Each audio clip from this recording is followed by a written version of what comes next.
নমস্কাৰ বন্ধুসকল, সকলোকে পুনৰ এটা ভিডিঅ'লৈ মই স্বাগতম জনাইছোঁ। প্ৰথম প্ৰশ্ন, অসমৰ মাটিকালি কিমান? উত্তৰ, অসমৰ ভৌগোলিক মাটিকালি ৭৮,৪৩৮ বৰ্গ কিলোমিটাৰ। দ্বিতীয় প্ৰশ্ন, অসমে কেইখন দেশৰ সৈতে আন্তঃৰাষ্ট্ৰীয় সীমাৰেখা ভাগ কৰিছে?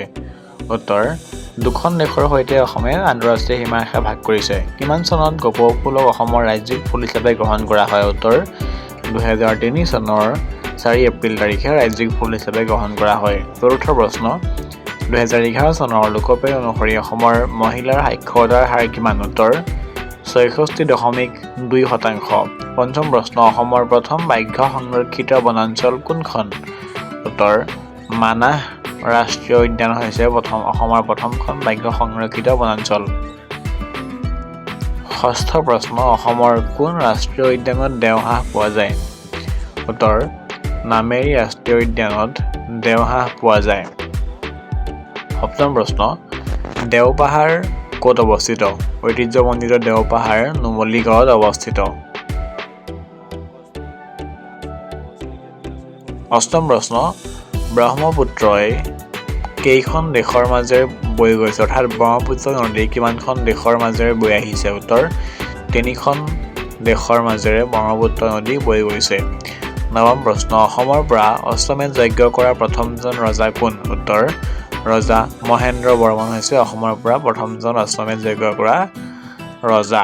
দশম প্ৰশ্ন, নৱগ্ৰহ মন্দিৰ কোনে নিৰ্মাণ কৰাইছিল? উত্তৰ, ৰাজা ৰাজেশ্বৰ সিংহই নৱগ্ৰহ মন্দিৰ নিৰ্মাণ কৰাইছিল।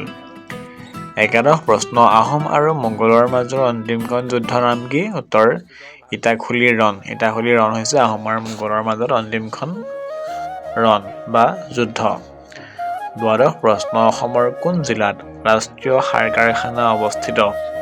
উত্তৰ, নামৰূপ জিলাত ৰাষ্ট্ৰীয় সাৰ কাৰখানা অৱস্থিত। আমি জানো নামৰূপ সাৰ কাৰখানাৰ কাৰণে বিখ্যাত।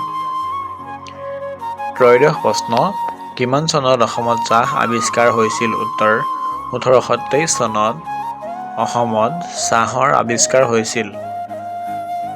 14 নম্বৰ প্ৰশ্ন, অসমৰ আটাইতকৈ ডাঙৰ গাঁওখনৰ নাম কি? উত্তৰ, শুৱালকুছি হৈছে অসমৰ আটাইতকৈ ডাঙৰ গাঁও। 15 নম্বৰ প্ৰশ্ন, অৰুণাচলৰ ৰাজ্যিক ভাষা কি? উত্তৰ, ইংৰাজী হৈছে অৰুণাচল প্ৰদেশৰ ৰাজ্যিক ভাষা বা ষ্টেট লেংগুৱেজ। 16 নম্বৰ প্ৰশ্ন, কোনে পলিঅ' ভেকচিন বিকাশ কৰাইছিল? ডেভেলপ কৰিছিল? উত্তৰ, জোনাছ চল্কে।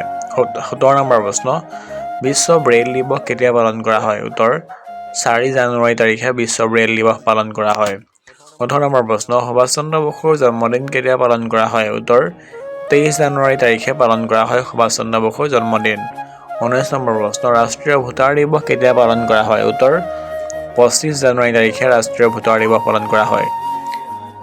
20 নম্বৰ প্ৰশ্ন তথা অন্তিমটো প্ৰশ্ন, বিশ্ব বন দিৱস ৱৰ্ল্ড ৱেটলেণ্ড ডে কেতিয়া পালন কৰা হয়? উত্তৰ, 2 ফেব্ৰুৱাৰী তাৰিখে পালন কৰা হয়। ধন্যবাদ। সকলোৱে ভিডিঅ'বোৰ শ্বেয়াৰ আৰু চেনেলটো ছাবস্ক্ৰাইব কৰিব।